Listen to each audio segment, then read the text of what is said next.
Hello everyone, I am Dr. Santosh Kumar, orthopedic and joint replacement surgeon from Kolkata.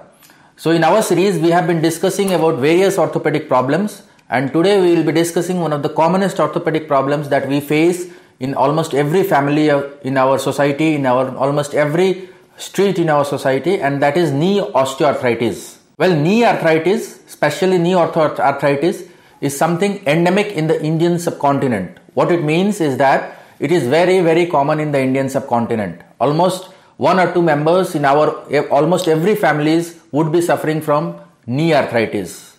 90 to 95% of them is osteoarthritis. Well, osteoarthritis is not a disease. It's a normal wear and tear of the knee joint, the way our car tires wear out. So this is the commonest arthritis, and this is osteoarthritis. Sometimes we have the lesser commoner arthritis of the knee. Most common of them is juvenile rheumatoid arthritis that we get. Juvenile rheumatoid arthritis or rheumatoid arthritis is something which is more than mechanical wear and tear. It's autoimmune wear and tear of the knee joint. Well, rheumatoid arthritis can be starting really very early in the age, like 12 years, 13 years, 14 years. It can start from 15 to 16 years of age also. In that case, it is known as juvenile rheumatoid arthritis or JRA. There is another set of knee arthritis which is known as rheumatoid arthritis, and normally it starts after 40 to 50 years of age, after 40 years of age. Well, rheumatoid arthritis affects not only the knee joint but various other joints in the body, especially the fingers, wrist, and along with that it may affect the knee joint also.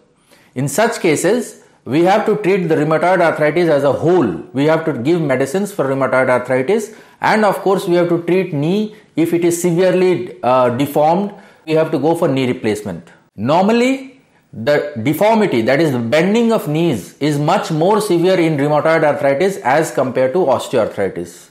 Normally, rheumatoid arthritis tends to affect younger people than compared to the osteoarthritis age group. But still, the commonest one is osteoarthritis. It's not a disease as such. It's something which is wear and tear of our knee joint, the way our car tires wear out.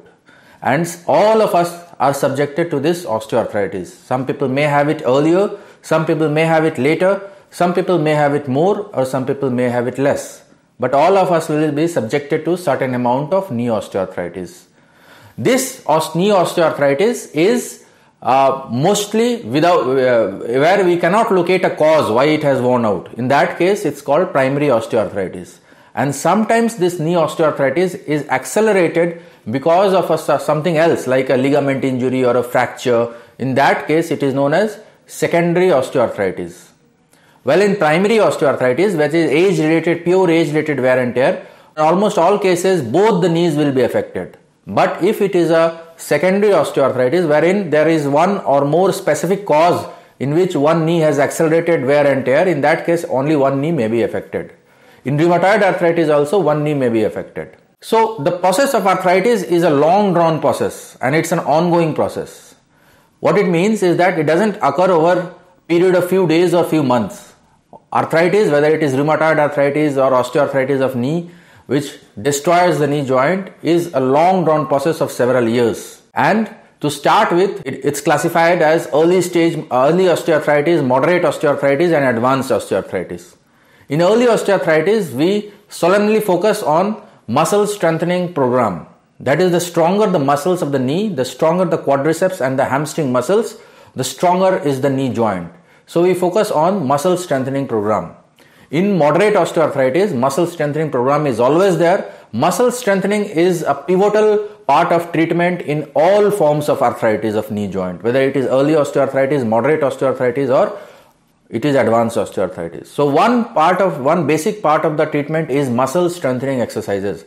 The stronger the muscles, the less is the stress on the knee joint, less is the pain, and less is the further wear and tear. Along with that, once arthritis starts developing, especially in rheumatoid arthritis, there is bending of knees. In osteoarthritis also, knee bends. What it means is that in normal leg, we find that hip, knee and ankle is in one line. Hip, knee and ankle is in one line. That is the plumb line, the weight bearing axis of the body. So that is something which leads to normal walking, normal gait. So in arthritis, whether it is rheumatoid or osteoarthritis, but it's more in rheumatoid arthritis, the knee starts bending in one direction or in other direction, and majority of the cases it's a biplanar bending. That means the bending occurs in two planes. It bends like this, it bends like this, and it may bend like this. So it is a biplanar bending. Now the issue of this biplanar bending is instability. There is instability. There is difficulty in walking. There is disbalance. That instability leads to waddling gait. There is waddling gait like this. Person walks like this, and there is increased risk of fall. Once the knee starts bending significantly, then there is difficulty in walking because of disbalance, which is imbalance. There is instability, and there is increased risk of fall. Almost all the people whom we see with fractured neck femur or other fractures who would have fallen in the house itself, in home itself, majority of them have bent knees. It's the bent knee which is the crucial pivotal role, which is the crucial factor in the fall. So bent knees leads to a risk of fall and instability in walking. So basically any form of arthritis of knee causes twofold problems. One is pain, and second is instability. This instability is because of bending of the knees. So how does the pain occur? The pain occurs because this is the knee joint is something like this. This is the femur bone and this is the tibia bone, and in between this we have something called cartilage, the cushion. Along with the cartilage there are multiple ligaments, there are washer shaped cartilages which are meniscus. So the whole thing wears out. The whole thing wears out like this. So this wearing out of the cartilage leads to bones touching with each other, and it leads to severe pain. And the wearing out of the wear and tear of the ligaments, the meniscus, the cartilages, the washer shaped cartilages, all of them, they lead to instability along with the bending of knees. So the pain to start with is only while walking or climbing stairs, and then the pain starts persisting. And it's several times the pain persists even at the time of sleeping, and it may even increase at the time of sleeping. There may be a throbbing pain at the time of sleeping. So that is called neuropathic pain. So pain to start with is nociceptive, and then it goes to neuropathic pain. So pain is a basic issue in knee arthritis along with instability. Now in early form, moderate form, we always try to treat with muscle strengthening exercises. We use some dietary supplements like collagen peptide. In some cases, in very selective cases, the patient may benefit from something called viscosupplementation, which is injection of hyaluronic acid inside the knee joint. But capability of hyaluronic acid injection to do benefit or do good is extremely limited, and it is limited to the extent that I personally do not routinely advocate it. Routinely, I do not use it. Sometimes in very severe pain, especially in rheumatoid arthritis, for getting temporary relief for few weeks or a month, we may inject a single dose of steroid inside the knee joint. But that should not be done routinely, and that is highly deleterious and disastrous if it is done routinely. It may be done once. So once the pain starts persisting and a person starts feeling that because of knee pain, the activities of daily living are hampered, the social life is hampered, or the professional life is hampered, then one has to go for knee replacement. So whether to replace or not to replace the knees, it's a guideline which is based on the X-ray findings, wherein we see in X-ray that the knee is bent, the knee cartilage is worn out, and bones are touching with each other. So one is X-ray finding, what we see in X-ray. Second is the clinical finding, how much the knee is bent, how is the gait, how unstable is the gait, and most importantly, how much is the functional impairment. Functional impairment means how much is the activities of daily living impaired, and how much is the person's social and professional life impaired because of knee arthritis.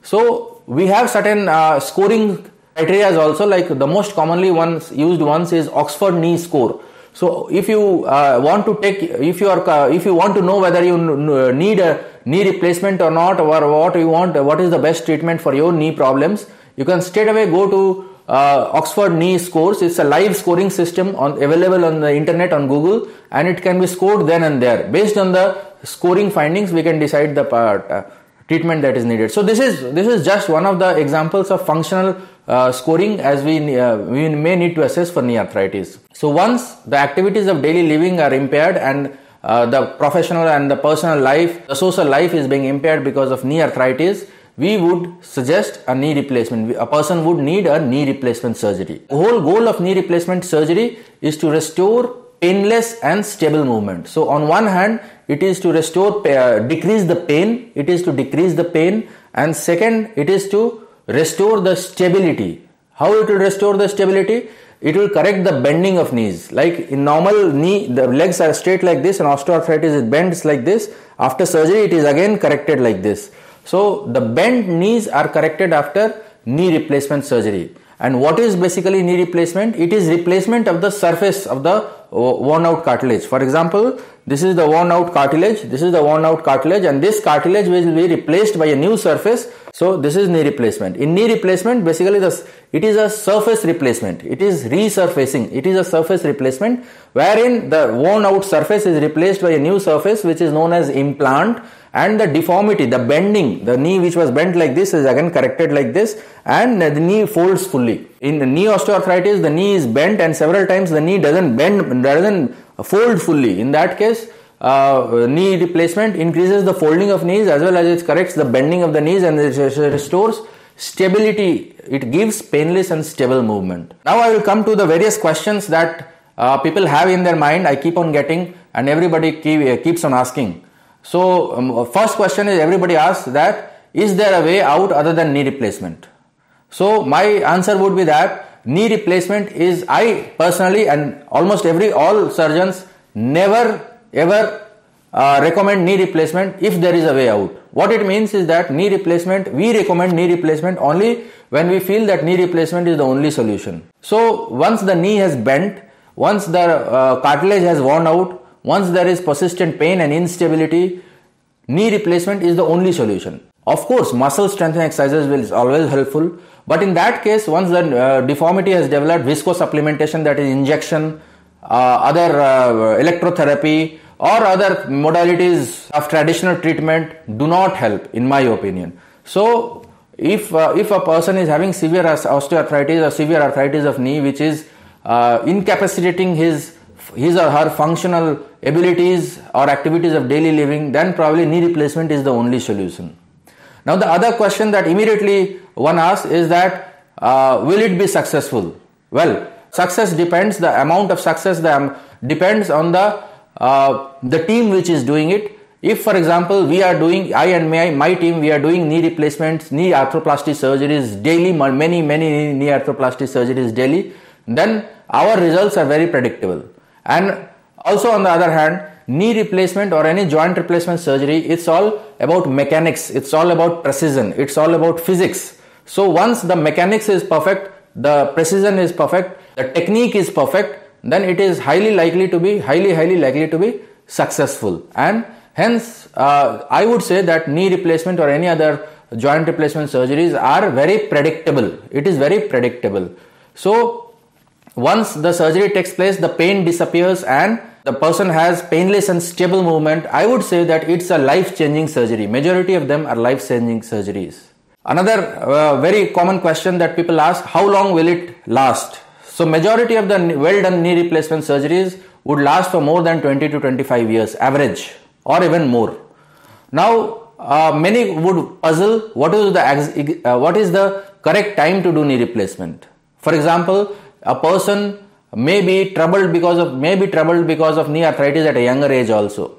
Especially there are certain kinds of, initially itself I mentioned, there are certain kinds of arthritis like juvenile rheumatoid arthritis which can start at an age of 20 years, 25 years, and the person may need a knee replacement at the age of 27 years, 28 years. The youngest person whom I have personally done knee replacement very recently was at 27 years of age. So in juvenile rheumatoid arthritis, person may need knee replacement at 27 to 30 years of age also. In that case, we clearly counsel the person that in next 25 to 30 years, you will need another knee replacement, and that is known as revision knee replacement. So revision knee replacement is as successful, as predictable as the first knee replacement. So if somebody is thinking what is the correct age of doing knee replacement, that is the commonest question. So my answer would be that if you need knee replacement, whatever may be the age, you have to go for it.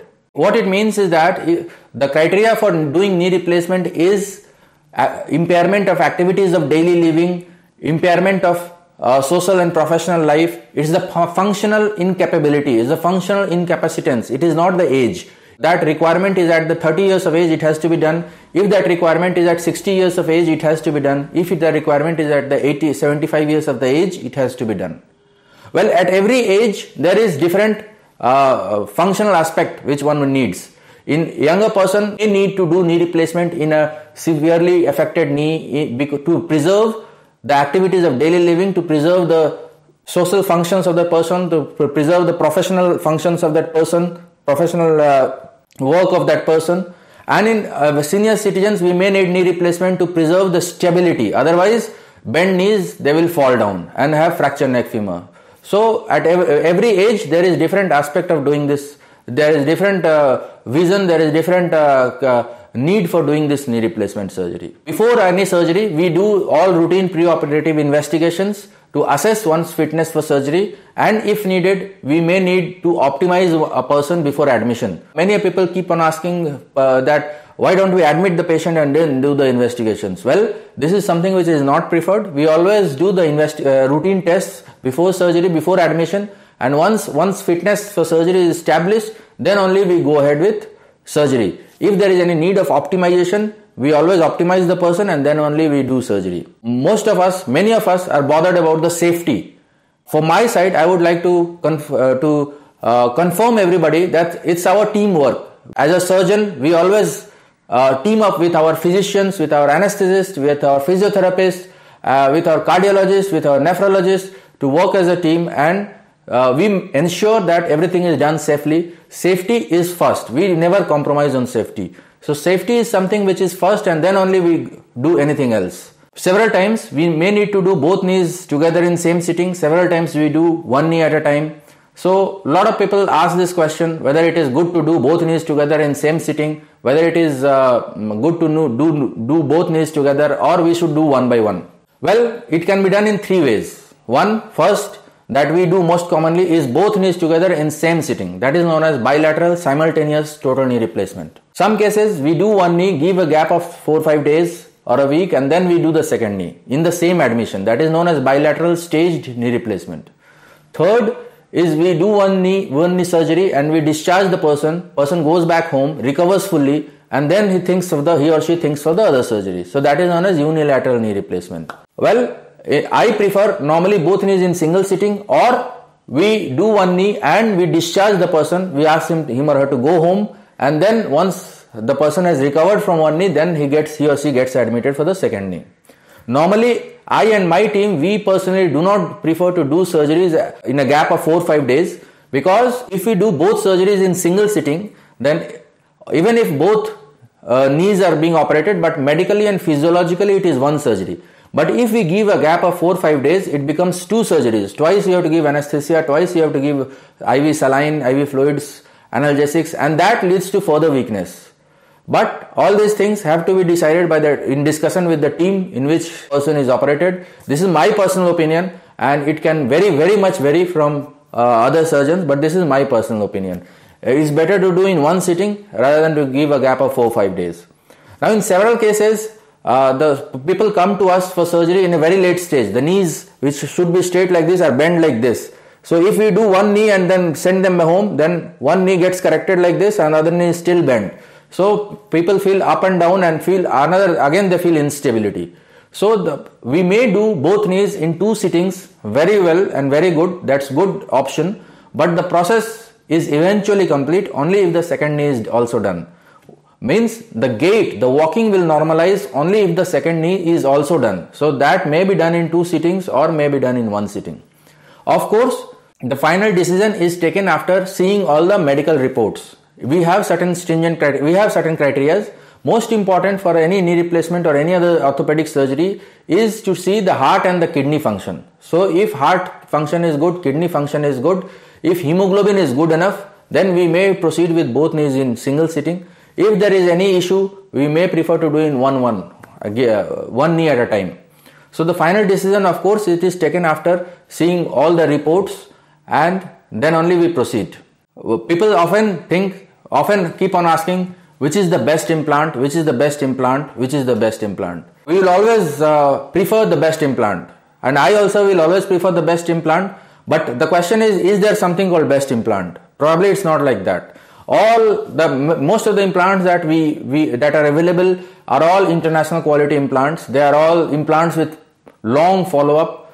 Most of them are either made in USA or Germany or even in this country. So most of the implants have their long follow-up, and most of them are very good. Almost all of them are very good.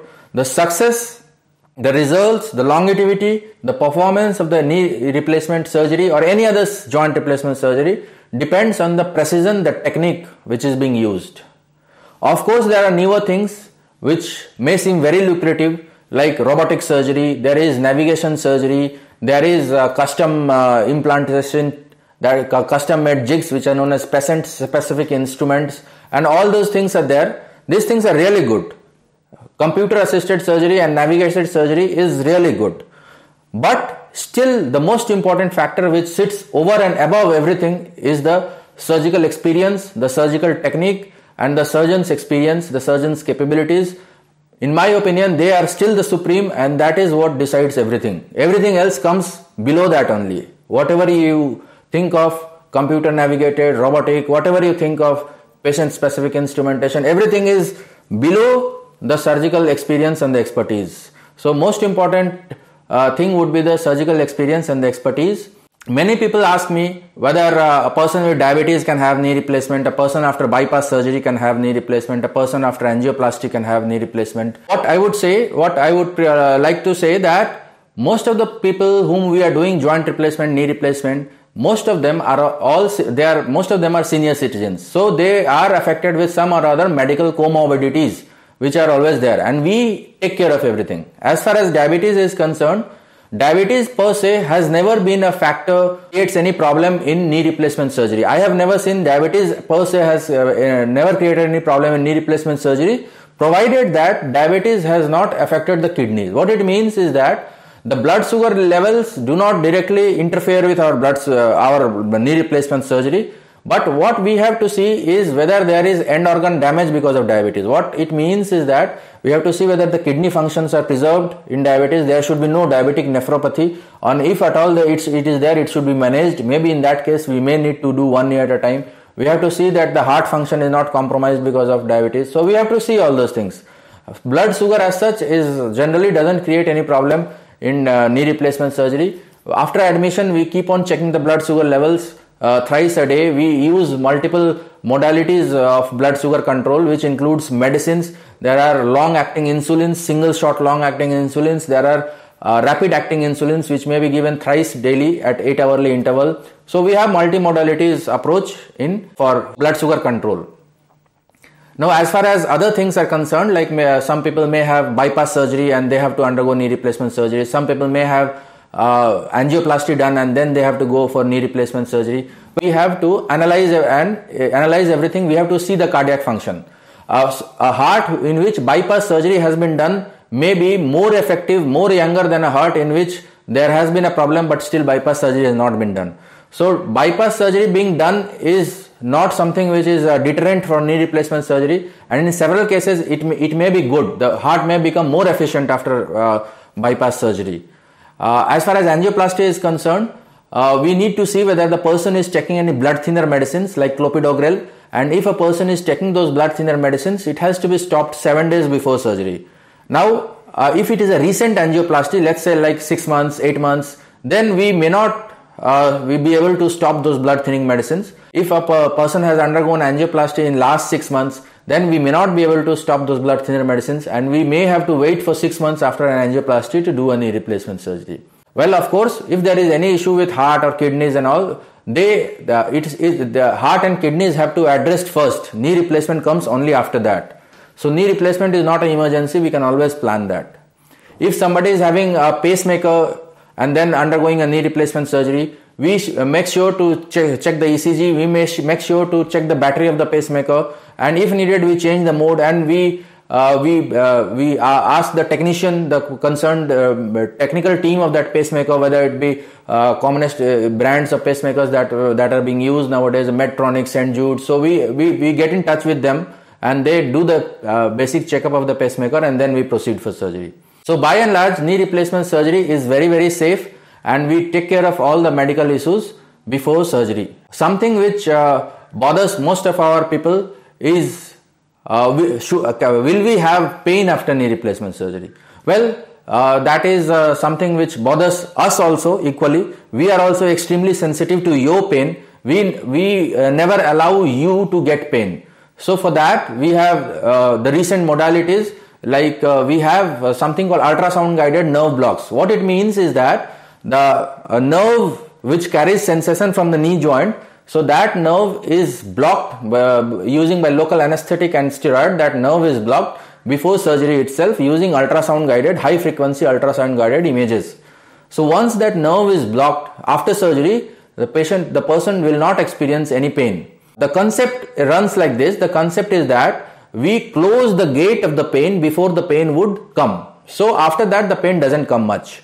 The nerve block, which is selective sensory blockade, means the person will be able to move the legs but there will be no pain, and that nerve block stays for 24 hours, mostly 24 to 36 hours, but the concept is that it closes the gate of the pain and the pain doesn't come much after that. So this is how nerve block works. After surgery also we have multimodal pain control modalities, like we have transdermal patches, we have certain medicines, we have certain medicine for nerves which to control neuropathic pain, and by and large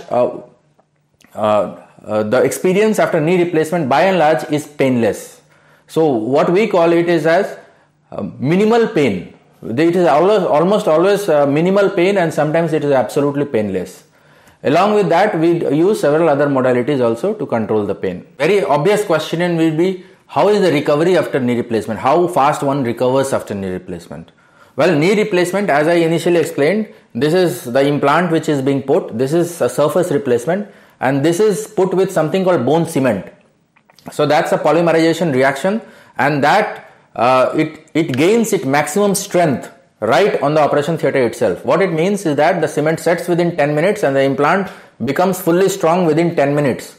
So howsoever strong it has to become, it becomes within 10 minutes. Mobilize the person full weight bearing from the very next day of surgery. What it means is that we ask the person to get out of bed, hold a walker for balance, and then put full weight on the knee and walk from the very next day. Along with that, we start physiotherapy, which is mainly muscle strengthening exercises. To increase muscle strengthening exercises, we give lot of cool pack and ice compress for the inflammation to subside, and a person starts walking from the very next day of surgery. We keep the person normally for 3 or 4 days after surgery. By that time, one is able to go to washroom independently, holding a walker of course, climb a few steps stairs, and normally after that we discharge the patient. After discharge, it takes around we review the patient again after 10 days or so, and then the stitches are removed. Of course, presently we have something called stitchless surgery, in which there are no stitches are put and no need of any stitch removal. We specifically use it for people who are out of station, who have difficulty in coming so fast. So we use stitchless surgery, and then stitchless surgeries, there are no need of stitch removal. One can shower, but we have to protect the dressing for the 1 week or so. And after the stitches are off, after 10 days, one can shower normally, and the whole area is washed with soap and water. Initial few days, normally we take the help of a physiotherapist for around 2 to 3 weeks for the patients to teach muscle strengthening and knee bending exercises. So the whole focus is on the strengthening of the knee muscles, the strengthening of the hip muscles, and strengthening of the back muscles and knee bending. Along with that, as much as possible, every 2 to 3 hours, we have to give cool pack or ice compress. So that takes care of the inflammation. And normally by around 6 to 8 weeks, a person starts walking outside the home independently, and full recovery in 2 to 3 months, a person can go out station for on a hill station, and after 3 months or so, person can go even for trekking. So what activities are allowed after full recovery of knee replacement?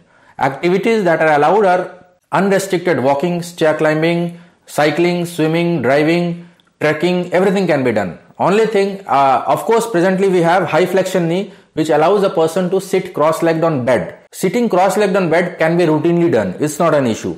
Sitting cross-legged on bed will take around 3 to 4 months to come, because the whole knee bending, subsidence of the swelling takes place around 3 months, and the complete knee bending takes place around 3 to 4 months. So sitting cross-legged on bed will come around 3 to 4 months.